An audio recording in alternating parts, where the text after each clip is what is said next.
እና እኛ አንዴ ተፈናቀለ እሱን ስንጠግን አንዴ ተጋጨ እሱን ስንጠግን ሌላ ስራ ደግሞ እዛ መስራት ነበረ።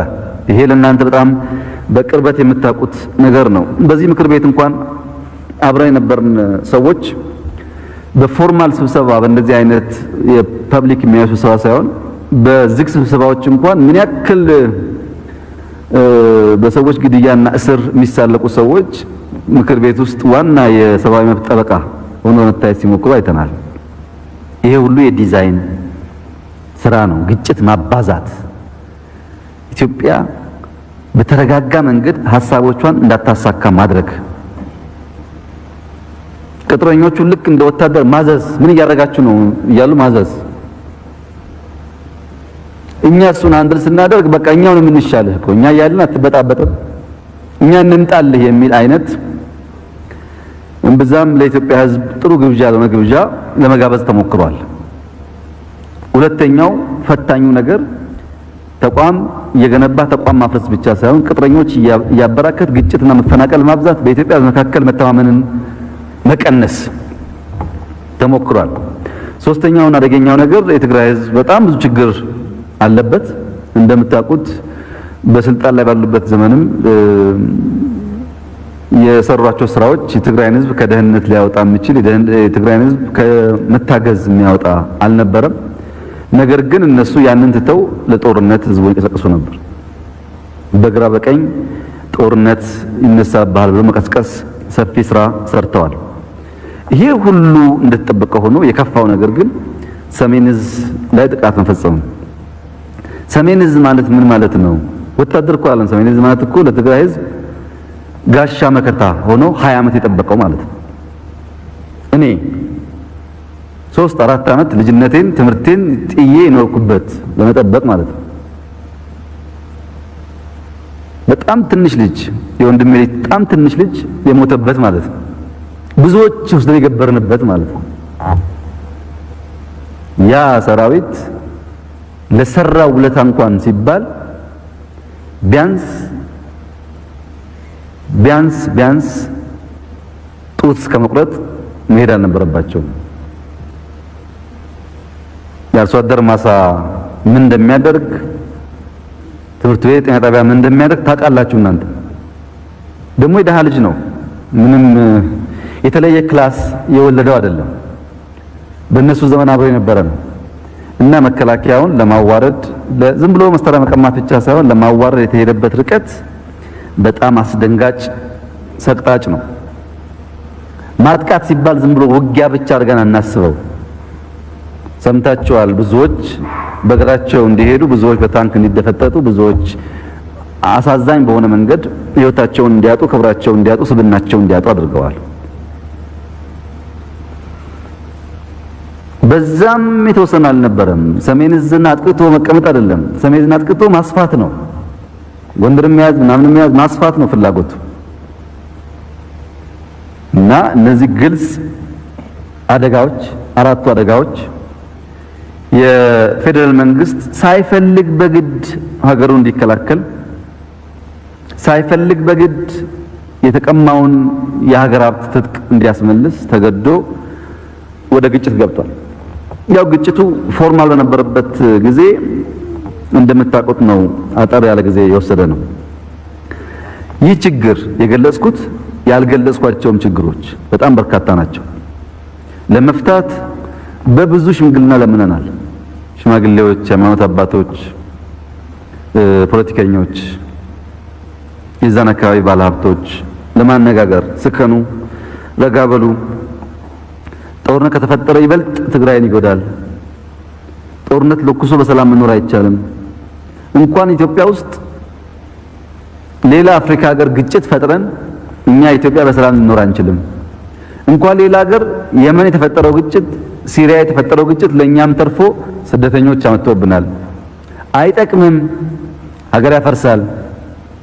አሁን የሚጮኸው ሁሉ ሀገር ሲፈርስ ምንም አያደርግም። ምክንያቱም ብዙ ሀገራት ፈርሰው አይተናል። የሚቸገረው የሀገሬ ዜጋ ነው። ይቅር ብዙ ተለምኗል እና ከልመናውን ብዛት ያው ታውቃላችሁ የነበረውን የእብሪት ልክ አንቻልም፣ አንደፈርም፣ አንነካም አይነት በጣም የተጋነኑ በትክክል ራስን ካለመመዘን የሚመጡ በሽታዎች በስፋት ነበሩ። ይሄ ሲሆን የመጀመሪያ መንግስት ስራ ጦርነቱን እዛው ማቀብ ነው። ሌላ ቦታ ሄዶ በሀገር ደረጃ መናጋት እንዳይመጣ እዛው ማቀብ ለማድረግ ተሞክሯል። የተሳካ ስራ ሰርቷል ከሱ አንፃር። ሁለተኛው ልክ ውጊያው ሲከፈት ከሌሎች ሀገራትም በሀገር ውስጥ ያሉ ቅጥረኞችም በአንድ ጊዜ ተነስተው ለማመስ ነበር አላማው። እዛ ብቻ አይደለም፣ በየቦታውም እንዲቀጥል ነው ፍላጎቱ። ቢኮዝ በየቦታው ሲፈናቀል ችግር ሲፈጠር እኛ እንከፋፈላለን። እሱም እንዳይሳካ ሰፊ ስራ ተሰርቷል። በግጭት ውስጥ ጥፋተኛ ያልነው ኃይል ጁንታ ያልነው ኃይል ላይ ብቻ ለማነጣጠር ተሞክሯል። አጥፍቷልና መደዳውን አላልንም። ለምሳሌ ከተሞች እኛ እስከነበርንበት ጊዜ ከተሞች ላይ ጥቃት እንዳይደርስ ከፍተኛ ጥረት አድርገናል። ከፍተኛ ውጊያው ከተሞች ውስጥ እንዳይገባ የተሞከረው ሙከራ በታሪክ ውስጥ የኢትዮጵያን መከላከያ ሰራዊትና መንግስት በጉልህ የሞራል ልዕልና የሚያስቀምጣቸው። ማይካድራ ላይ የተጨፈጨፈው ህዝብ ወንድምና እህት ተመሳሳይ ጭፍጨፋ ለማካሄድ ሳይሞክር በዲሲፕሊን የሰራበትን መንገድ መቼም ቢሆን ታሪክ ያደንቀዋል። አሁን በውሸት ሊሸፈን ይሞከራል፣ ግን አይሞከርም። ታሪክ የሚያደንቀው ስራ ነው። እኛ ጁንታ ያልነው ጥፋተኛ ያልነውን ሰው ስንይዝ ወደ ህግ ስናቀርብ በዛው ልክ በጀግንነት እየተዋጋም ቢሆን የተሰጠውን ኮድ ኦፍ ኮንዳክት የተሰጠውን የሩል ኦፍ ኢንጌጅመንት ተላልፎ አላግባብ ነገር የሰራ ያልነው ማንኛውም ወታደር ለህግ አቅርበናል። መርምረን ጠይቀን የኛ ስለሆነ ስለተዋጋ ወንጀል ቢሰራም ችግር የለውም አላልንም። በነገራችን ላይ ጁንታ ያልነውን ይሄን ሁሉ ጣጣና ኪሳራ ያመጣብንን ኃይልም ያሰርነውን የተከበረው ምክር ቤት ሄዶ ማየት ይችላል። እጅግ ዘመናዊ ዴሞክራሲያዊ በሚባል ሀገር በሚደረግ ልክ በነጻነት ነው እየቀለብን ያለነው እንጂ አስረናልና እንግረፍ አላልንም። ገርፋችሁ ነበርና መገረፍን ይውት አላልንም። በህግ ነው እንዲታዩ ያደረግነው። ይሄ ብቻ አይደለም። ትግራይ በአጭር ጊዜ ውስጥ የነበረው ሁኔታ ከተቀየረ በኋላ ህዝቡ ራሱን በራሱ እንዲያስተዳድር ራሱን በራሱ የማስተዳደር ህገ መንግስታዊ መብቱ እንዳይሸራረፍበት ከፍተኛ ጥረት ተደርጓል። የነበረው ሂደት በሙሉ የሚያሳየው እሱን ነው። በክልሉ ሰላምና መረጋጋት እንዲመጣ እርዳታ በስፋት እንዲቀርብ ይሄ ደሃ ያልነው ኢንፍሌሽን ሞላበት ያልነው በጣም ቅድም ያነሳዋቸውን ችግሮች ያሉበት ሀገር ያለ የሌለ ሀብቱን አፍስሶ ከማንም ሀገር በላይ እርዳታ አቅርቧል። ከማንም ሀገር እናግዛለን ያሉ ሀገራትም አንዳንዴ ከመስመር እየወጡም ቢሆን እስካገዙን ድረስ በሚል ለማመቻቸት ሙከራ ተደርጓል። የመንግስት አገልግሎት ባጠረ ጊዜ ውስጥ እንዲጀመር አንዳንዴ ኢትዮጵያ ውስጥ ነው ወይ በዛ ፍጥነት እንደዚህ አይነት ስራ የተሰራው ማለት በሚያስቸግር ልክ ለምሳሌ ቴሌኮሙኒኬሽን መልሶ ለማስጀመር 30 ምናምን ሰው ተሰውቷል። ዝም ብሎ አይደለም የተቀጠለው። ሰው እየቀጠለ እየተገደለ ነው። መብራት እየቀጠለ እየተገደለ ነው። መሰረተ ልማት ገንብተን ችግር እንፍታ ስንል ዝም ብሎ በገንዘብ ብቻ ሳይሆን በህይወቱም ዋጋ ያስከፈለ ነበር። ግብርናን ዘንድሮ ለመጀመር ምርጥ ዘር ገዝተን ብቻ አይደለም ክልሎች ለምነን ማዳበሪያ በሬዎች ተጎድተዋል ሲባል ትራክተር በስፋት ለማስገባትና ሰው ወደ ስራ እንዲገባ ጥረት ተደርጓል። የጤና ተቋማት፣ የትምህርት ተቋማት ስራቸው እንዲጀምሩ፣ የመንግስት መስሪያ ቤቶች ስራቸው እንዲጀምሩ ጥረት ተደርጓል።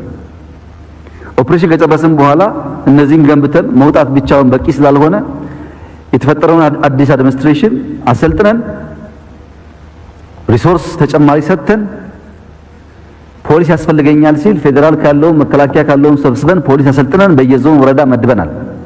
ራሳቸውን ችለው ራሳቸው በሰላማዊ መንገድ እንዲያስተዳድሩ።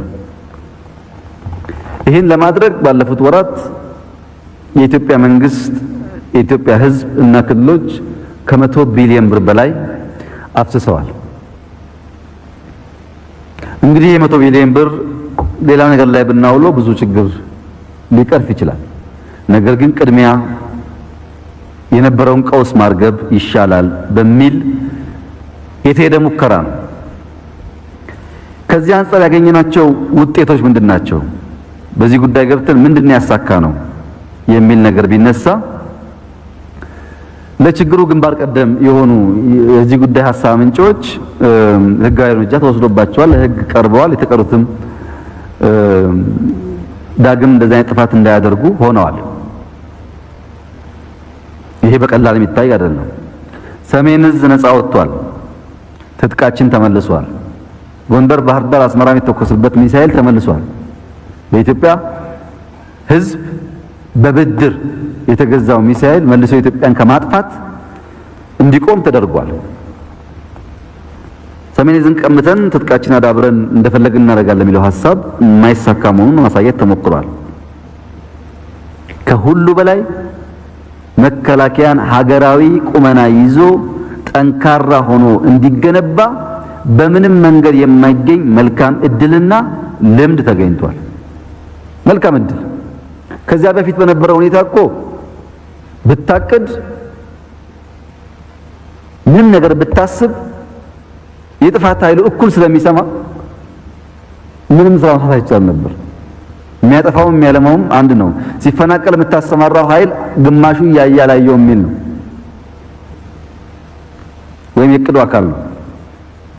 በዚህ ምክንያት መከላከያን ለማደራጀት ለማጠናከር እድል ተገኝቷል።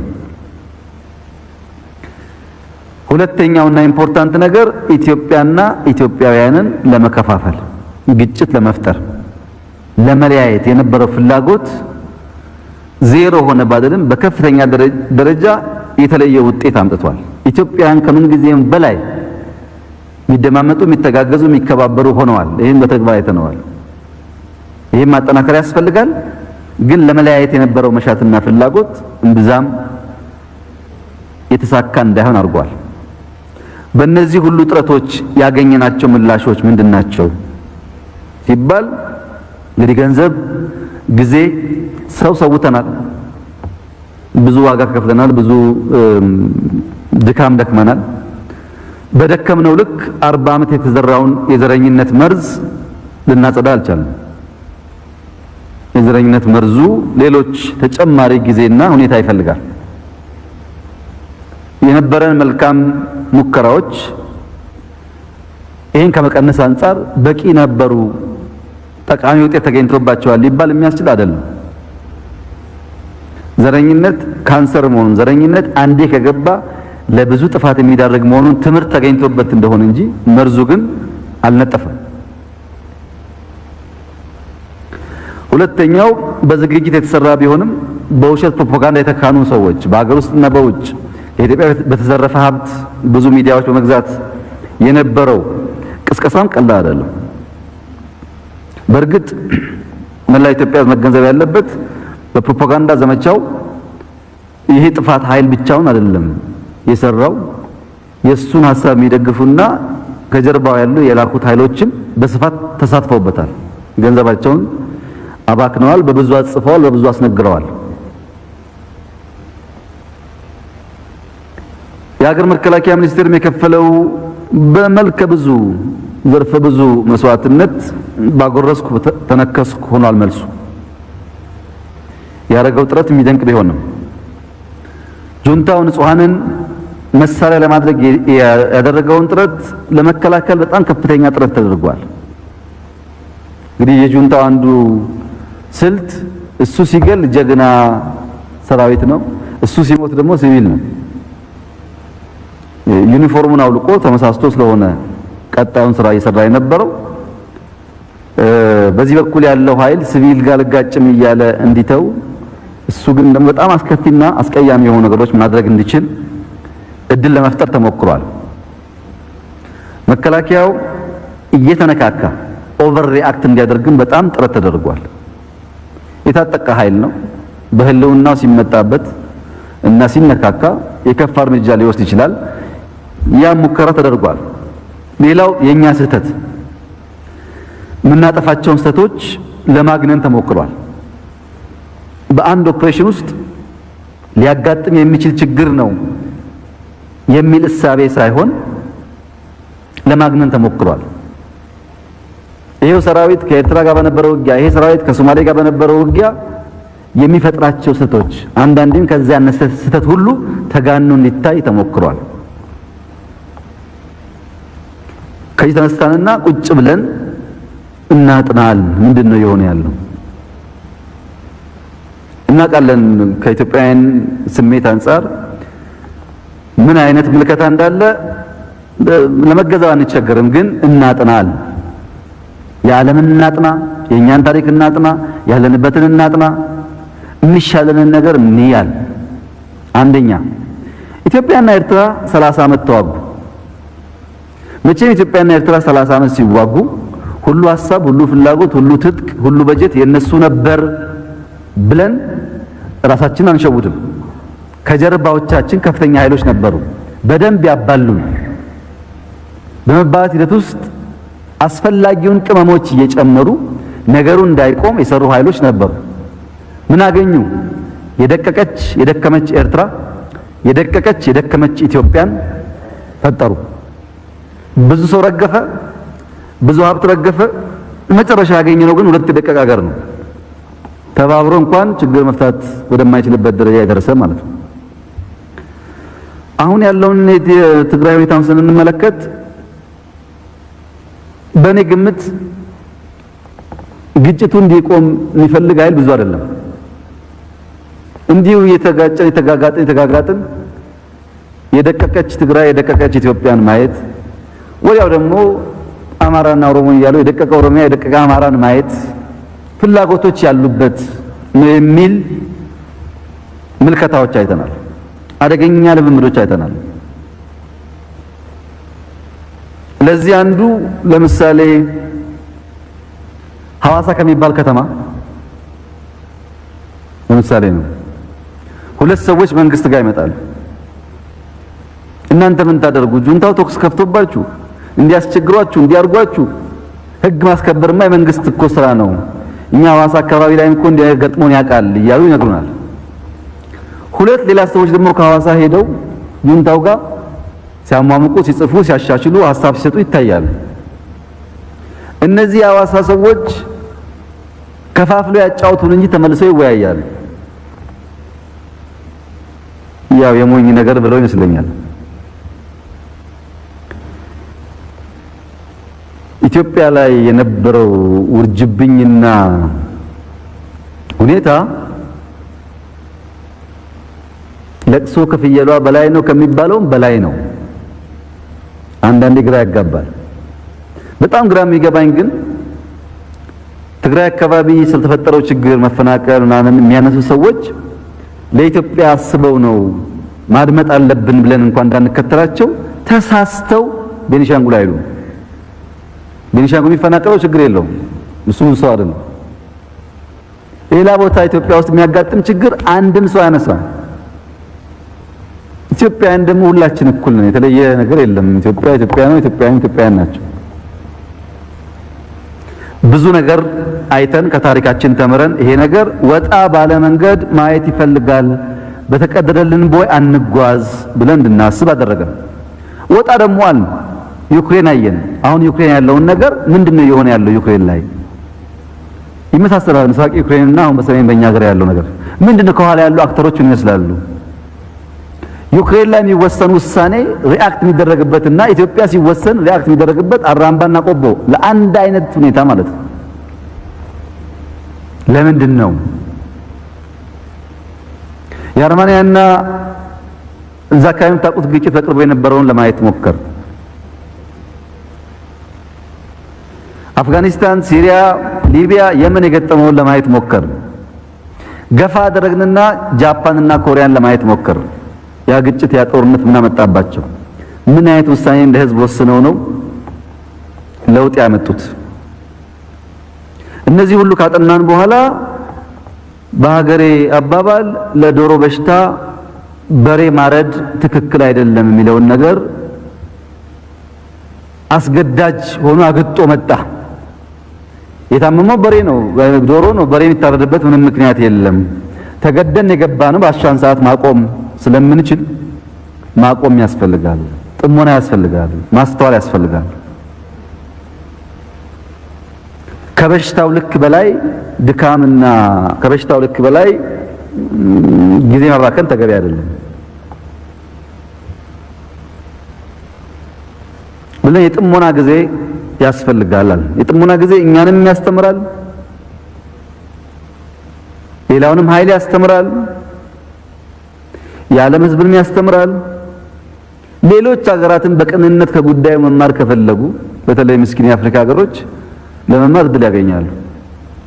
እና ጥሞና ያስፈልጋል። ቀስ ብለን ነው ይህን ስናደርግ ግን በጣም በርካታ ውይይቶች አካሂደናል። ከትግራይ አካባቢ ብቻ እኔ ከባለሀብቶች፣ ከአድሚኒስትሬሽኑ፣ ከምሁራን በርካታ ውይይት አካሂጃለሁ። ራሴ ከመሪዎች ከወታደራዊ አመራሮች ሰፋፊ ውይይት አደረግን። አንዳንዶች ግጭቱን ማስቀጠል ስላልተቻለ ነው የሚል አይነት ነገርም ይናገራሉ። የተከበረው ምክር ቤት እንዲገነዘብ የምፈልገው የኢትዮጵያ ሕዝብ እንዲገነዘብ የምፈልገው ኢትዮጵያ ውስጥ 10 ዓመት 20 ዓመት ውጊያ ማስቀጠል ይቻላል። ምንም ችግር የለም። ክላሽም አለ፣ ጥይትም አለ፣ ሰውም አለ። ኢትዮጵያ ውስጥ የማይቻለው በ5 ዓመት በ10 ዓመት እድገት ማምጣት ነው። ያልተለማመደው ነገር እሱ ነው። ለምሳሌ ከሁለት 3 ክልሎች ብቻ በሳምንታት ጊዜ ውስጥ በአንድ ሳምንት በሁለት ሳምንት በሶስት ሳምንት ጊዜ ውስጥ 100,000 ልዩ ኃይል የሰለጠነ የታጠቀ የተደራጀ ማውጣት ይቻላል። አለ ኦሬዲ።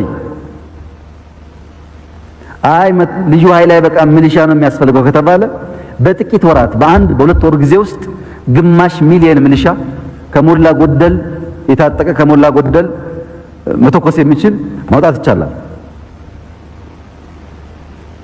እንደምታውቁት 100 ሚሊዮን ህዝብ ሀገር ስለሆነ ሌላ 1 ሚሊዮን ወጣት ቀስቅሶ አሰልጥኖ ማስተማራት ይቻላል። ባለፈው 78 ወራት በነበረው ውጊያ የኢትዮጵያ መንግስት ክተት አላወጀም። ታውቃላችሁ። ግጭቱን ማስቀጠል ይቻላል። ትርፉ ግን መግደል፣ መሞት፣ ዶላር ተኮስ ከሁለቱም ወገን ዶላር እየተኮስን በአንድ በኩል ደግሞ ረሃብ አለ እያል ሰው እየጨረስን ድል ልናመጣ አንችልም። የኛ ድል በመግደል ላይ የሚቆም አይደለም። አይጠቅመንም ብለን ከተግባባን በኋላ የጥሞና ጊዜውን ከማወጃችን በፊት የሚሰሩ ስራዎች ነበሩ። በነገራችን ላይ የሰራዊት ማውጣትን በሚመለከት ያው ከዚህ ቀደም ሐሳቡን መግለጹ የራሱ ችግር ስላለበት ከወታደራዊ ዲሲፕሊንና ሚኒስትር አንፃር አልተገለጸም። ግን አሁን ግልጽ ለማድረግ እኛ ወታደር ያወጣነው ትናንትና መቀሌ ወጣ ሲባል ስትሰሙ አይደለም። ከአንድ ወር በላይ የፈጀ ፕሮሰስ ነው። በአራት ግንባር ከፍለን እያወጣን ነበር። በአንደኛው ግንባር ትጥቆቻችንና ወታደሮቻችን ስናወጣ እናንተም አልጠረጠራችሁ፣ ጁንታውም አልጠረጠረም፣ ብዙ አላወቀም። ሁለተኛውን ዙር ስናወጣ ለምሳሌ ከምርጫ 15 ቀን በፊት ሰፊ ኃይል አወጣናል። ብዙ ችግር አልነበረም። ሶስተኛው ኃይል ስናወጣ ነው ጥርጣሬ የመጣው። በርከት ያለ ኮምቦይ በርከት ያለ ኃይል ታጥቆ ተጭኖ ከመሃል አካባቢ ተንቤን አካባቢ ያለው ጋር ሲወጣ በዚህ ጊዜ ሰፋ ያለ ህዝብ በማሰማራት ትጥቅ እየወጣ ነው ሰራዊቱ እየወጣብን ነው በሚል እና በሌላም ምክንያት በየቦታው መንገድ መዝጋት በየቦታው በጣም ሰፊ ስለሆነ ተጓዡ ኃይል አሁን እንደምነግራችሁ አይደለም። አንዴ 2000-3000 መኪና በሚንቀሳቀስበት ሰዓት በኪሎሜትሮች ነው ጉዞ ያለው እና እዚህ መሃል መንገድ እየዘጉ ግጭት ለመፍጠር ጎማ መተንፈስ፣ መኪና ማቃጠል አይነት ሙከራዎች ተደርገዋል። ግን ከዛ ፊት የተሰራናቸው ስራዎች ብዙ አልታወቁም ወይም በኋላ ሶስተኛው ተጠርጥሮ ሊሆን ይችላል። ሶስተኛው ኃይል ከመሃል አካባቢ ከተለያየ ሰፈር ተበተነ የነበረው ተሰብስቦ ሲወጣ እንደዛ አይነት ጥቃት ለማድረስ ተሞክሯል። አራተኛው ከመቀሌ ያወጣነው ኃይል መቀሌ አካባቢ ጠንከር ያለ ኃይል በብዙ በሺ የሚቆጠሩ መኪናዎች አሰልፎ የወጣ ኃይል አመቺ ቦታ ላይ ስለነበረ ጥቃት ያልደረሰበት ብቻ ሳይሆን መቀሌን በኃይል ተይዟል ወይ ለምትሉ ሰዎች ከመቀሌ መከላከያ ወጥቶ ቢያንስ ለሁለት ቀን ጁንታው አልገባም። ቢያንስ እዛ አካባቢ የነበረ ዝራዥ ደንሶ ሊሆን ይችላል። ግን ኃይሉ የገባው አርሚው እንደወጣ አይደለም። ቢሆን ኖሮማ ያ ሁሉ ሺህ መኪና ሲከተለተል እንዴት ዝም ተብሎ ይለቀቃል? ይሞከር ነበር የተወሰነ ነገር። እና እውነታው እሱ አይደለም። እውነታው ጥሞና ያስፈልገናል። አርሶ አደሩ ማረስ የሚፈልግበት ጊዜ ስለሆነ በእኛ ምክንያት አላረሰም አይባል፣ በእኛ ምክንያት ሰብአዊ መብት አይባል። እኛ እየሞከርን ያለነው ለመገንባት ነው። ይሄን ደግሞ ስናደርግ አድሚኒስትሬሽን አሰልጥነን አስተማርተን ፖሊስ አሰልጥነን አስታጥቀን አገርን ጠብቅ ብለን ከሞላ ጎደል መንግስት የሚመስል ነገር ፈጥረናል። አርሚ የከተማ ፖሊስ አይደለም። ራሱን ለተለያዩ ሚሽኖች የሚያዘጋጅበትን ነገር ማድረግ አለብን። ዝም ብለን ፋቲግ ውስጥ ማስገባት የለብንም የሚል ነገር ተወስኗል። እንግዲህ ውሳኔ ምን ጥቅም ጉዳት አለው የሚለው ጠላትም ወዳጅም ቀስ ብሎ ጊዜ ወስዶ ማሰብ አለበት። እኛ ግን ሳንወስን ለወራት ተወያይተናል። ውሳኔው እስካሁን ባለን ግምገማ ትክክል ነው። ለዶሮዋ ህመም በሬ አናርድም አናበላሽም ብለው ወስነናል። ውጤቱን በጋራ እናያለን። ለዚህ ውሳኔ አንዱ የገፋፋን ነገር የተፈናቀሉ ሰዎች አሉ። ኢትዮጵያ ውስጥ የተፈናቀሉ ሰዎች መመለስ እንፈልጋለን። ኮሮና አለ ኢትዮጵያ ውስጥ፣ ኦክሲጅን ችግር አለ፣ ቬንቲሌተር ችግር አለ። መግባት እንፈልጋለን። ፕሮጀክቶች ሁላችሁም የምትጠብቋቸው ፕሮጀክቶች አሉ ማለቅ አለባቸው የምትሉ በጣም ከፍተኛ ሀብት የሚፈልጉ እነሱን ክፍት አስቀምጠን ዝም ብለን ገንዘብ ልናባክን አይገባም። ከስደት ተመላሽ ሰዎች አሉ በብዙ ሺህ የሚቆጠሩ ዜጎቻችን። እነሱ ላይ መስራት ያስፈልጋል። የግብርና ጊዜው እዛም እዚህም ኢምፖርታንት ነው። እርሻ ያስፈልጋል እና እኛ ስንወጣ ሰላም የሚገኝ ከሆነ እኛ ስንወጣ ነገር የሚረጋጋ ከሆነ ብናየው ነው ያልነው። ለምን ለምሳሌ ቅድም ያነሳነው ኢንፍሌሽን የ1 ቢሊዮን ብር ስንዴ የምናስገባ ከሆነ በተወሰነ ገበያ ሊያረጋጋ ይችላል። 1 ቢሊዮን ዶላር። ነገር ግን 1 ቢሊዮን ዶላር ስንዴ ለማስገባት ኢትዮጵያ ውስጥ ያለው ሎጂስቲክስ መኪና በሙሉ ጅቡቲ መሰለፍ አለበት። ኢትዮጵያ ውስጥ ያለው መኪና ጅቡቲ ማሰለፍ ትተን ከየቀጠናው ሚሊሻ እያዋጣ ወደ ሰሜን መልክ ከሆነ ሁለት ጊዜ መኪና መጠቀም አንችልም። ሎጂስቲክስ አቅማችን ወይ ሚሊሻውን ወይ ደግሞ ስንዴውን እንድንመርጥ ያስገድደናል። ስለዚህ ኢንፍሌሽን ለማስተካከል ገንዘብ ጊዜ ብቻ ሳይሆን ሎጂስቲክሱ በጣም ስለሚወስንን ያን ማድረግ ይሻላል። እንደ በቀደሙ ሚሳኤል ይተኮስብናል እንዳንል ሚሳኤል ወጥቷል። እናውም ባለው ሁኔታ የጥሞና ጊዜ ያስፈልጋል። ቆም ብለን ማየት ይሻላል። ህዝቡም ይኸው ብለን የወሰንነው እንግዲህ እኛ ከወጣን በኋላ ብዙ ዜና ይሰማል፣ ዜናዎች ይሰማሉ። ሰዎች በሃይማኖታቸው ይገደላሉ፣ በሰፈራቸው ይገደላሉ። መቼም የኢትዮጵያ መንግስት ተብሎ እንደማይሳበብ ተስፋ አድርጋለሁ። ስንኖርበትም እኛ ተብለን ስንወጣም እኛ የምንባል ከሆነ ደግሞ ትንሽ ፌር አይሆንም። እኛ ያኔም እያልን ያለነው ህዝቡን እንዲያገለግሉ የተመደቡ ሰዎች ባላግባብ በከተማ ውስጥ ባሉ ኤጀንቶች እየተገደሉ ነው፣ እየታፈኑ ነው ስንል ማንም ሰው በዛ ደረጃ ሊያራግብልን አይፈልግም። በጣም የሚያስደንቀኝ ነገር ግን እና እናንተም እንድትገነዘቡ የምፈልገው ባለፉት ጊዜዎች በጣም ብዙ ስራዎች ተሰርተዋል። እዛ አካባቢ ምንም አይነት የሚዲያ ጩኸት አላየንም። ሰሞኑን እንግዲህ ሁለት ቀን ዓለም አቀፍ ሚዲያው ያስተጋባ ያለበት መንገድ በጣም ያስገርማል። ኢትዮጵያውያን መንቃት እንዳለብን ያመለክታል። እንደዛ አይነት አፍ የሚያስከድን ምርጫ አካሂደ መዘገብ የተቸገረው ሚዲያ ከየት መጥቶ ነው እንደዚህ ድግስ ያሞቀው ብለን ማሰብ ይጠይቃል። ዋና ጉዳይ ግን እኛ በተቀደረልን ቦይ አንሄድም። መንግስት መቀየር አለበት አሁን ያለው መንግስት አይመችም የሚል ሙከራ የሚያደርጉ ሀገራት እንዳሉ እናውቃለን። ለነዚህ ሀገራት ያለን መልእክት ኢትዮጵያ እስከጸናች እስከቆመች ድረስ እዚህ ያሉ ግለሰቦች ስልጣን ላይ መቆም ሰከንደሪ ጉዳይ ነው። ተላላኪ እና የኢትዮጵያ ጥቅም የሚሸጥ መንግስት ከመሆን ደግሞ አንዴ ሳይሆን 100 ጊዜ ሬጂም ቼንጅ ቢደረግ ይቻላል። ጥቅም ስለሌለው ግን አያዋጣም። የኢትዮጵያ ህዝብ በሪፈረንደም አሳይቷል ምን እንደሚፈልግ። ከኛ ጋር ተከባብሮ አብሮ መኖር ጥሩ ነው። ከዛ ውጭ ያለው ነገር ብዙ ጠቃሚ አይደለም። ነገር ግን ኢትዮጵያውያን የሚቀደድልን ቦዮች አሉ። ቆም ብለን ማየት ያስፈልገናል። ይሄም ኃይል ከፍተኛ የሆነ የግምገማ ችግር አለበት። እንዳልኩት ከእድሜም ጋር ይያያዝ ይችላል። ግምገማ ችግር አለ። ጥቂቶቹን ላንሳ። አንድ የኢትዮጵያ ህዝብ ይሄንን ጫና ይሄንን መታፈን እየጠላ ሲመጣ ጫናውን በማላላት ይቅርታ በመጠየቅ መቆየት ሲቻል በየከተማው ሰው በመግደል ወጣት በመግደል ለማፈን ተሞከረ። የኢትዮጵያ ህዝብ አልቆመም፣ ቀየረ፣ ቼንጅ አመጣ። አንድ ግምገማ ስህተት ነው። ሁለተኛው ስህተት ከዛ በኋላ ከለውጥ በኋላ ይቅርታ ተጠይቆ ህዝቡ ይቅርም ብሎ ነበር።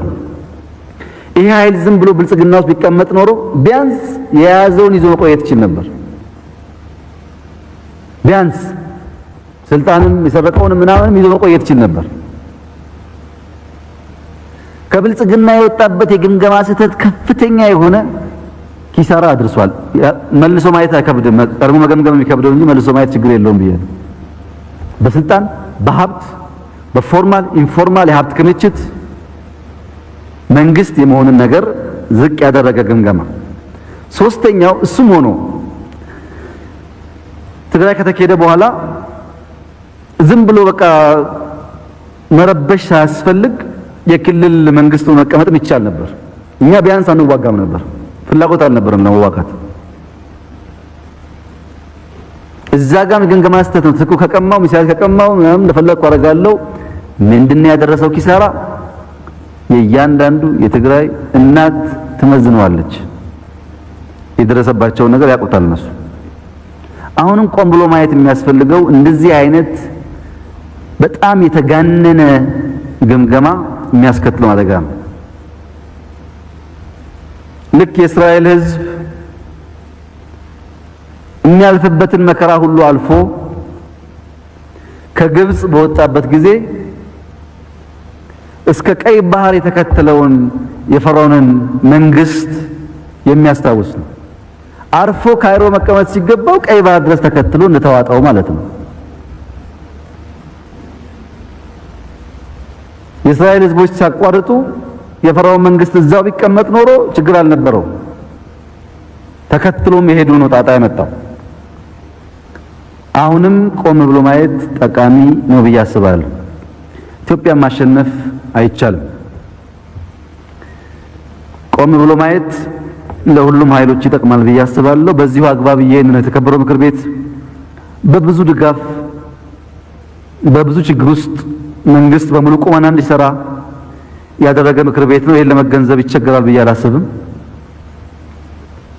የወሰነው ውሳኔ ለኢትዮጵያ ህዝብ ይጠቅማል፣ ለኢትዮጵያ ብልጽግና ጉዞ ይጠቅማል፣ በራሳችን እቅድና ፍላጎትና መንገድ ለመጓዝ ይጠቅማል። ዝም ብሎ መከተል ጥሩ አይደለም። ፈረስ ዝም ብሎ ጋሪን የሚያስከትለው ጋሪ ማሰብ ስለማይችል ብቻ ሳይሆን ፈረስ ራሱ ግራ ቀኝ ማየት እንዳይችል ተሸፍኖ ነው አይኑ። እኛ ዝም ብለን አንከተል ብለን ያየነው በእርግጠኝነት የተሻለ ውጤት ያመጣል።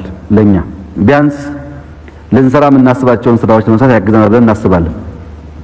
በተረፈ ግን ኢትዮጵያ እዚህ ውስጥ ተዳክማለች፣ ኢትዮጵያ እንዲሆናለች የሚል ፍላጎቶች ብዙ አይጠቅሙም። የኢትዮጵያ ጉዳት የሁሉም ጉዳት ስለሚሆን አይጠቅምም። የኢትዮጵያ እድገት ሌላውንም ይጠቅማል እና ሌሎችም ኃይሎች ቆም ብለው እንዲያስቡ ምክሬ።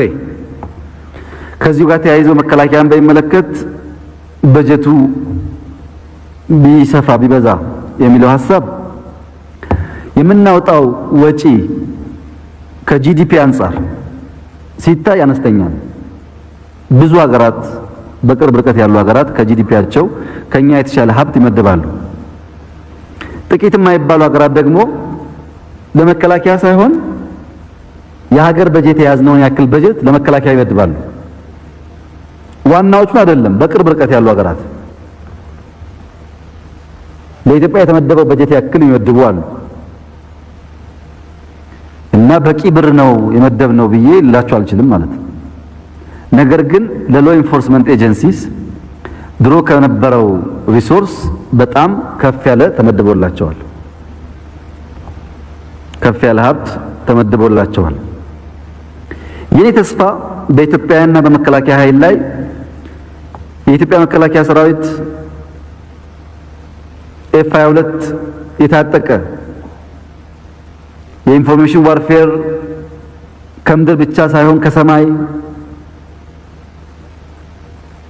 ማወቅ የሚችል በራዳር በጂፒኤስ የሚዋጋ አየር ባየር ከአየር ወደ ምድር የሚዋጋ ወይም ሱ35 የታጠቀ ወይ ደግሞ ራፋኤል የታጠቀ የዘመኑን ቴክኖሎጂ የያዘ ሚሳኤሎች የታጠቀ ኒውክሌር ቦምብ ያለው ማንንም ቢመጣ የሚመልስ ብዬ ልመጻደቅ አልችልም።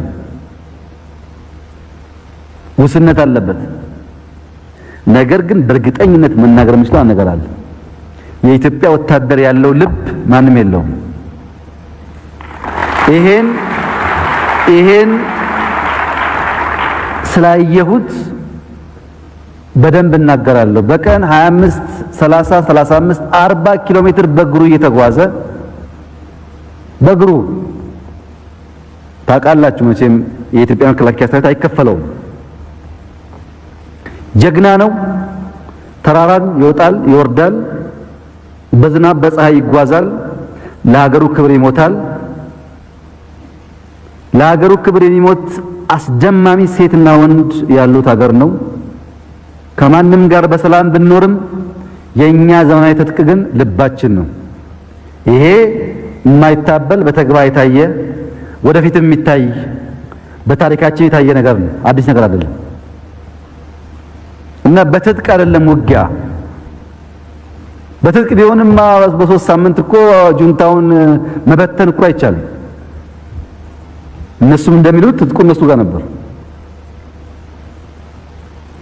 እና መከላከያ ብዙ ሀብት የለውም፣ ብዙ ልብ አለው፣ ብዙ ህልም አለው፣ አገሩን ይወዳል። እሱን የሚያጠናክርበት ስራዎች የተሰሩ ነው።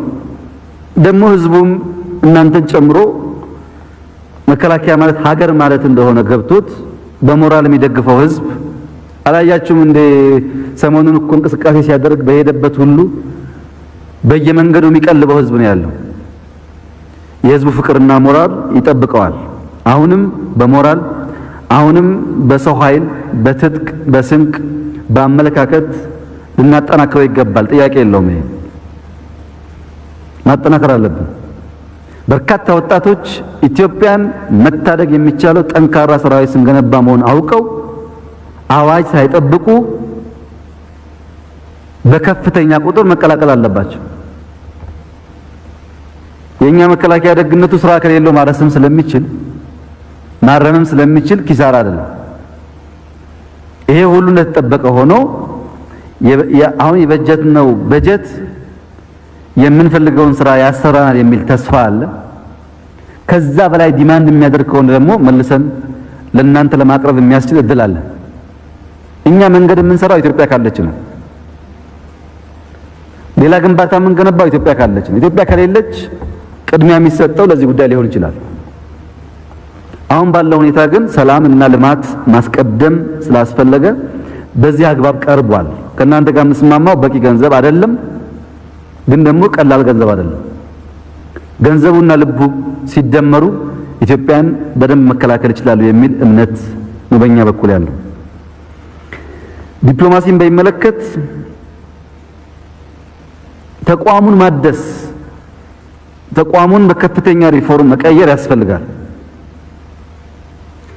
የተከበረው ምክር ቤት እንዲገነዘብ የምፈልገው ነገር ቅድም የተነገረው ቁጥር 60 ምናምን የሚጠጋ ኤምባሲና ቆንስላ ጽሕፈት ቤት ኢትዮጵያ አሁን ባለችበት ሁኔታ ያስፈልጋታል ወይ የሚለውን በደንብ መጠየቅ አስፈላጊ ነው። አሁን እኛ ያስፈልገን እዚህ አይነት ነገር እኛ ዶላር በየቦታው ከምንበትል ለጊዜውም ቢሆን ለስድስት ወር ለዓመትም ቢሆን አሁን ካሉ ኤምባሲዎች ቢያንስ 30ው መዘጋት አለበት። ቢያንስ ተዘግቶ አምባሳደሩ እዚህ ሆኖ ምክንያቱም አምባሳደሮች ለምሳሌ እኔ በኬንያ ያለኝ አምባሳደር እዛ ያለው ውጭ ጉዳይ ወይ መሪ የሚያገኘው በአመት በሁለት አመት አንዴ ሊሆን ይችላል። አሁን እዚህ መጥቶ የኬንያን ጉዳይ እዛም ቢሆን ጋዜጣ ነው የሚያነበው፣ እዚህም ቢሆን ጋዜጣ ነው የሚያነበው። እዚህ ሆኖ ፎሎ ካደረገ በኋላ ቀጠሮ ሲያዝለት ሊሄድ ይችላል። ብዙ ሀገራት ኮሮናን አያይዘው ቀንሰዋል። እኛ አሁን ባለበት ሁኔታ ያን የሚያክል ኤምባሲ በየቦታው መጠፍጠፍ አስፈላጊ አይደለም። ውጭ ጉዳይ ይቀይረዋል ብዬ አስባለሁ። በሚቀጥለው መስከረም የሚመሰረተው መንግስት አሁን ያለውን የኤምባሲ ቁጥር ብንፈልግም ይቀበላል ብዬ አላስብም፣ አላስፈላጊ ስለሆነ ይሄን ማስተካከል ይኖርብናል። እዛ ውስጥ የሚታረሙ በጣም በርካታ ጉዳዮች ስላሉ። ነገር ግን ከማን ጋር ነው የምታወዳድሩት? ዲፕሎማሲው ኢትዮጵያ እና ማን እያላችሁ ነው? ብዙ ነው እኮ ኃይሉ፣ ብዙ ገንዘብ ነው ይፈሰው። በኖርማል ሁኔታ የሚታይ አይደለም አሁን ያለው ጉዳይ። ያን ትንሽ ማስተዋል ያስፈልጋል። በርካታ ወጣቶች ሰልጥነው ወደ ውጭ ጉዳይ ተቀላቅለዋል። ገና ቢሆንም በሂደት ተቋሙ ይጠናከራል የሚል ግምት አለ። ከኤምባሲዎች ያልተናነሰ በጣም የሚያስገርሙ ኢትዮጵያውያን አሉ በአውሮፓና በአሜሪካ አንድ ብር ሳይከፈላቸው ከአምባሳደር ልቀው ተሽለው የሚተጉ የሚሰሩ። እኔ ውጭ ጉዳይም በሆን የማደርገው ምንድነው በሆን ያልኩት እኔ ውጭ ጉዳይም በሆን ሎስ አንጀለስ ላይ ቆንስላ አያስፈልገኝም። ሎስ አንጀለስ ላይ አገሩን የሚወድ ሳይከፈለው የሚተጋ ዜጋ አለ። እሱን ዲያስፖራ አስተባበር ተብሎ ሌላውን ሰብሰብ ማድረግ ያስፈልጋል።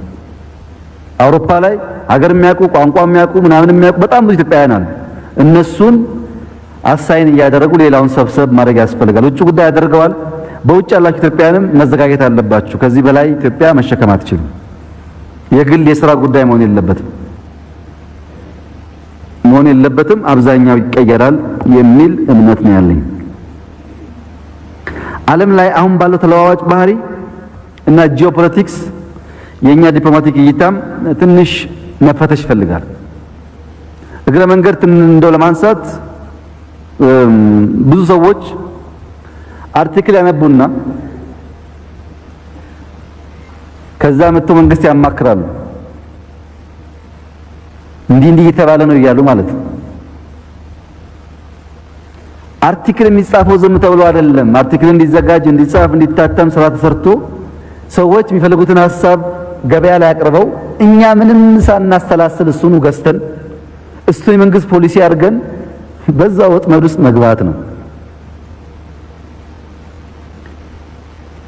ከምናነበው፣ ከምንሰማው፣ ከምናየው ባሻገር ከኛ ሁኔታ አንጻር መፈተሽ የሚያስፈልግ ማሰላሰል የሚያስፈልጉ ጉዳዮች አሉ። ዝም ብሎ ዲፕሎማሲ የሚባል ነገር ብቻውን አይሰራም። ማስተዋል ያስፈልጋል። ያነበብነው ሁሉ ትክክል አይደለም፣ የምንሰማው ሁሉ ትክክል አይደለም። እኛ በምናቀው ነገር ላይ የዋሽን ሚዲያ በማናቀው ነገር ልናምነው አንችልም። ዓለም ላይ የምታዩት ሚዲያ እንደሚቀጥፍ በምናቀው ነገር አይተነዋል። ስለዚህ በማናቀው ብዙ ነገር ደግሞ ያው የባሰ ነው ማለት ነው። እና ኢትዮጵያውያን ደህንነት ብርቃችን አይመስለኝም፣ ኖረንበታል። ነፃነት ብርቃችን አይመስለኝም። እቤት አባቶቻችን ነፃ ሆነን ኖረናል። ዲፕሎማሲን ብርቃችን አይመስለንም። ዩኤንንም ኤዩም የፈጠሩ ነገሮች ነው። ለኛ ብርቅ ብልጽግና ነው። ለኛ ብርቅ ልማት ነው። በምናቀው ጉዳይ ላይ ጊዜ ከሚያባክኑብን ሰዎች በማናቀው ጉዳይ ላይ ቢያግዙን ጥሩ ነው። ለምሳሌ እዳ አላግባብ ተጭኖብናል፣ በሚረባ በማይረባ እንከፍላለን፣ ግን አስተካክሉልን ስንል ለመመለስ የሚፈልገው ሀገር በጣም ጥቂት ነው። እውነተኛ ወዳጅ ከሆነ ልማት ላይ ማገዝ፣ ኢንቨስትመንት ላይ ማገዝ ይቻላል። ያ ካልሆነ በመናቀው ነገር ላይ ግን ብዙ ለውጥ የለውም። በነገራችን ላይ ደህንነት የምንኮራበት እናወድሰው ጉዳይ ባይሆንም እኔ እና ታገሰን ጨምሮ ተመልሶ መደብ ላይ መተኛት ችግር ያለብን አይመስለኝም። በዚህ ሰው ሊያስፈራራን አይችልም።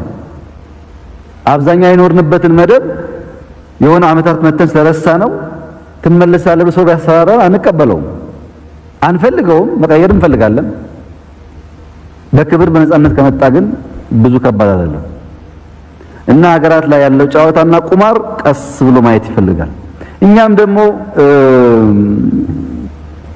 ለማን ሞር ተአማኒ መሆን እንደምንፈልግ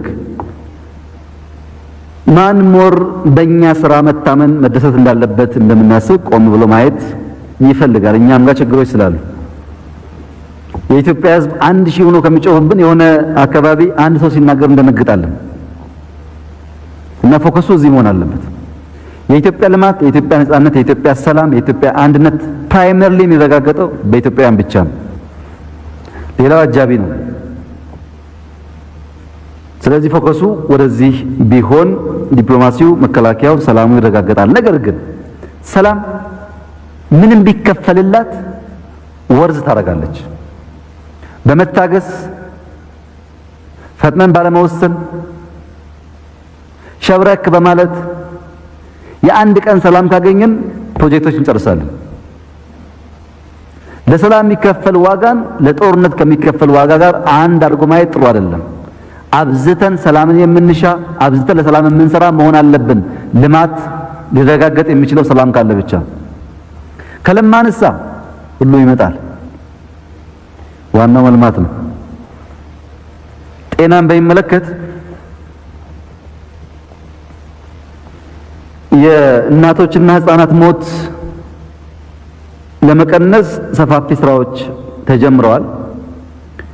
ጤና ጣቢያ ያስፋፋን ነው። ጤና ኬላ ግንባታዎች ተደርገዋል። ሙያተኞች እንዳይበተኑ መኖሪያ ቤት እየገነባን ነው። በነባር ጤና ጣቢያዎች፣ ጤና ኬላዎች ሶላር ኢነርጂ፣ ንጹህ ውሃ እያስፋፋን ነው።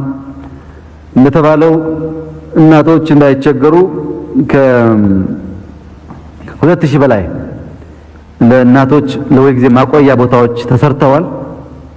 ሆስፒታል ግንባታዎችም እየተካሄዱ ነው። አምቡላንሶችም በሺ የሚቆጠሩ ከክልል ጋር በመሆን አስፋፍተናል። በጀትም እንዳያችሁት ኦልሞስት ደብል ነው፣ ግን መጠናከር አለበት። በተለይ የግል ሴክተር በስፋት ሊሰራበት የሚገባው አንዱ ኤሪያ ጤና ነው። የግል ሴክተር በስፋት ማስገባት ይኖርብናል። መከላከል ላይ በማይተላለፉ በሽታዎች ላይ የተነሳው ሐሳብ ሁሉ ትክክል ነው። በእርግጥ ዩኒቨርሲቲዎቻችን ያላቸው ትላልቅ ሆስፒታል በካንሰር፣ በኩላሊት እና በልብ ሕክምና ላይ ስፔሻል ያደረጉ ዲፓርትመንቶች እየከፈቱ ነው። ኢንቨስት እያደረግን ነው። በጊዜ ብዛት ውጤታማ እንሆናለን ብዬ አስባለሁ። መታገዝ ያለባቸው የግል ሴክተሮችም አሉ። በልብ ሕክምና ኢትዮጵያዊ የሆኑ አንድ ሐኪም ከዚህ ቀደም በእስር ላይ ነበሩ፣ ከለውጥ በኋላ ተፈቱ። በጣም አነስተኛ በሚባል ቦታ የብዙ ሰዎችን ችግር እየፈቱ ይገኛሉ። እንደነዚህ አይነት ሰዎች መታገዝ አለባቸው። ብዙ ብር ባይኖራቸውም ቅድም እንዳነሳሁት በብዙ ልብና መሻት እያገለገሉ ስለሆነ ብዙ ኢትዮጵያውያን አሉ ሊሰሩ የሚችሉ፣ እነሱም ማገዝ ያስፈልጋል። ችግራችን ስለሚቀርፍ ከሰለጠነው ዓለምም ይመጣ አቅም ካለ መጠቀም ጥሩ ነው። አልኮል፣ ትንባሆ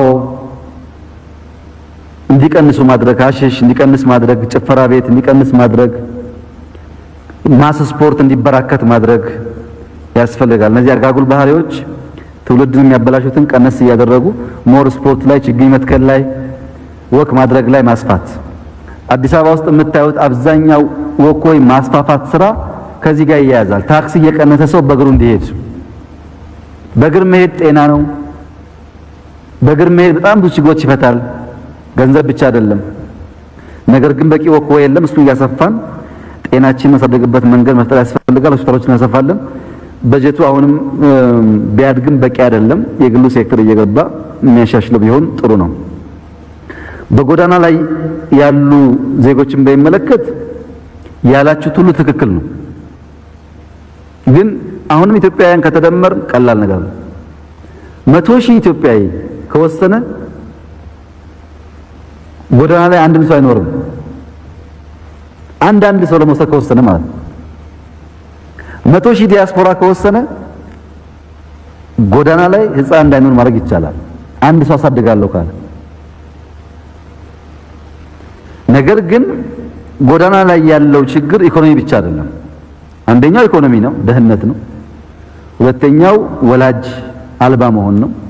ሶስተኛው ልጆች ባልባሌ ሱስ መያዝና በቤተሰብም በሚያግዙ ሰዎችም ስር መቀመጥ አለመፈለግ ነው። የሚያግዝ እያለም ካምፕ እያለም የማይፈልጉ ልጆች አሉ። አዳዲስ ሱሶች ከመለማመድ ጋር ተያይዘው ያም ሆኖ ከግል ሴክተር ጋር በመሆን ካምፖች የገነባናቸው አሉ ባለፉት ዓመት ተኩል። አሁንም በቅርቡ ከውጭ ሀገር ሰዎች ጋር እንዲሁ ለመገንባት ስምምነት አድርገናል። እንገነባለን፣ ለመያዝ እንሞክራለን። ባስወጣን ቁጥር የሚፈስ ከሆነ ዋጋ የለውም። ያለው እንዳይወጣ የወጣው ደግሞ እንዲመለስ እያደረግን በጊዜ ብዛት ችግሩ ይፈታል የሚል ተስፋ አለኝ። አሁን ግን እንዳላችሁ ትንሽ እየተባባሰ መጥቷል። ይሄ ደግሞ ጎዳና ላይ አዳዲስ ባህሪ አዳዲስ ዘረፋም ስለሚያስከትል አስቦ መስራት ያስፈልጋል። በመጨረሻ ምርጫን በሚመለከት በርካታ ሀሳብ አንስታችኋል። ያው ምርጫችን ለሁሉም ኢትዮጵያን ለሚወዱ ኢትዮጵያውያን ያስደመመ ምርጫ ነበር።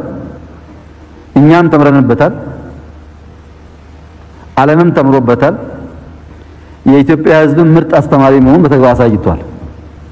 ቅድም እናንተን ለማመስገን የፈለኩት በእኔም ውስጥ ያለው ደስታ በእናንተም ውስጥ ያለው ደስታ ተመርጫለሁ አልተመረጥኩም የሚል ሳይሆን ኢትዮጵያ አሸንፋለች የሚል ስለሆነ ነው። አብዛኛው የፓርላማ አባል በዚህ ምርጫ ያልተወዳደረ ቢሆንም በብዙዎቻችሁ ላይ ያየሁት በምርጫው ያላችሁ እይታ ምልከታ የሚያሳየው ግን የኢትዮጵያ አሸናፊነት የብዙዎቻችን ፍላጎት መሆኑን ያመለክታል። ይሄ እጅግ ደስ የሚል ነገር ነው። ምርጫ ቦርድ ያደረገው ሙከራ መደነቅ አለበት፣ ማጠናከር ቢገባንም ፍርድ ቤት ያደረገው ሙከራ መጠናከር አለበት። ፍርድ ቤት ላይ በጣም ሰፊ ስራ ያስፈልጋል። አሁንም አንዱ የሌብነት ችግር ያለው እዛ አካባቢ ነው። አልጠራም፣ አልተስተካከለም ተቋሙ። ብዙ ስራ ለማሻሻያዎች ያስፈልጋል ወደፊት። ነገር ግን እሱም ቢሆን ሙከራው መደነቅ አለበት። ሚዲያዎች ያደረጉት ነገር መደነቅ አለበት። ተፎካካሪ ፓርቲዎች ያደረጉት ነገር መደነቅ አለበት። ተፎካካሪ ፓርቲዎች በተቻለ መጠን የተሻለ ምርጫ እንዲደረግ ጥረት አድርገዋል። እንግዲህ ማሸነፍና መሸነፍ እንኳን ለኛ ለኢትዮጵያውያን ዲሞክራሲ ከኛ ወዲያ የሚሉትም ሲቸገሩ አይተናል። መሸነፍ የሚዋጥ ነገር አይደለም፣ ይከብዳል። ያ የሚያመጣው አዳዲስ ባህሪዎች በሆደ ሰፊነት ማየት ይፈልጋል። በነበረው ሂደት ግን 40 ምናምን ፓርቲዎች አስደናቂ ነገር አድርገዋል። ሰላማዊ እንዲሆን ዲሞክራሲያዊ እንዲሆን የበኩላቸውን ጥረት አድርገዋል። ይሄ መደነቅ አለበት። እኔ የሚያስፈራኝ እና ይሄ ምክር ቤት በተለይ የማትወዳደሩ ሰዎች በጣም እድለኛ ናችሁ ብዬ እንዳስብ የሚያስፈራኝ የህዝቡ ነገር ነው። እስከ 6 ሰዓት 7 ሰዓት ከሌሊቱ የመረጠን ህዝብ ምን አድርገን ነው የምናገለግለው? ምን ብናረግ ነው ደህንነት የሚቀንሰው? ምን ብናደርግ ነው ከደሳሳ ጎጆ የምናወጣው? ይህ ህዝብ ምንም ሳይደረግለት እኛ እንኳን ምንመረጥ ሰዎች ማናደርገውን 7-9 ሰዓት ቆሞ ለይት አልገባም ብሎ መርጦን ነገ በሙስና የምንሰርቀው ከሆነ ሞት ይሻላል። አደገኛው ነገር ይሄ ነው። የወጣችሁ በጣም እድለኞች ናችሁ። በእናንተ ጊዜ የነበረው ምርጫ እንደዚህ አልነበረም፣ ታውቃላችሁ። አሁን የሚመጣው ፓርላማ እናንተ ከነበራችሁ ጥረትና ትጋት 5-10 እጥፍ ማደግ አለበት። በእርግጥ ይሄ ፓርላማ ባለፉት 3 ዓመታት ያለፈበት መከራ ብዙ ነው። ይሄ ፓርላማ እንደ ኖርማል ፓርላማ የሚታይ አይደለም። ትልቅ ኃላፊነት የተሰማው ለብዙ ፖለቲከኞች አስተማሪ የሆነ ነገር ያየንበት ፓርላማ ነው። ይሄንን ፓርላማ ስትወጣ የምትከፍለው ታክስ ላይ መጨቃጨቅ፣ ቤት ላይ መጨቃጨቅ ተገቢ አይደለም። በነፃ ያገለገለ ነው፣ ክብር ይገባዋል። ተከብሮ መሄድ አለበት። ክብር የሚገባው ስብስብ ስለሆነ ብቻ ደግሞ አይደለም፣ ልምድ አለው። ቢያንስ ሌብነት ልምምዱ የቀነሰ ነው። ይሄንን እያንዳንዱ ቀበሌ፣ ወረዳ፣ ዞን፣ ክልል መጠቀም አለበት ለራሱ ሲል። ይሄ ፓርላማ እንደዚህ የሚመሰገን ከሆነ አሁን ይመጣው ደግሞ ሸክሙ በጣም ብዙ ነው። እኛ ሀገር ፓርላማ ደሞዝ አይከፈለውም። እኛ ሀገር ፓርላማ ጥቅም የለውም። እዚህ ኬንያ፣ ኡጋንዳ ብንሄድ ፓርላማ የተለየ ነገር ነው። በነፃ ነው በአገር ፍቅር ስሜት የሚሰራው። ነገር ግን ዘንድሮ የተመረጠን ሰዎች ከዛ በላይ ኃላፊነት ተሰምቶን ካልሄድን የህዝቡ ሁኔታ በጣም አሳሳቢ ነው። ቢያንስ ባንሰርቀው፣ ቢያንስ ሰዓት ባንቆጥር፣ ቢያንስ እሱ መደብ ላይ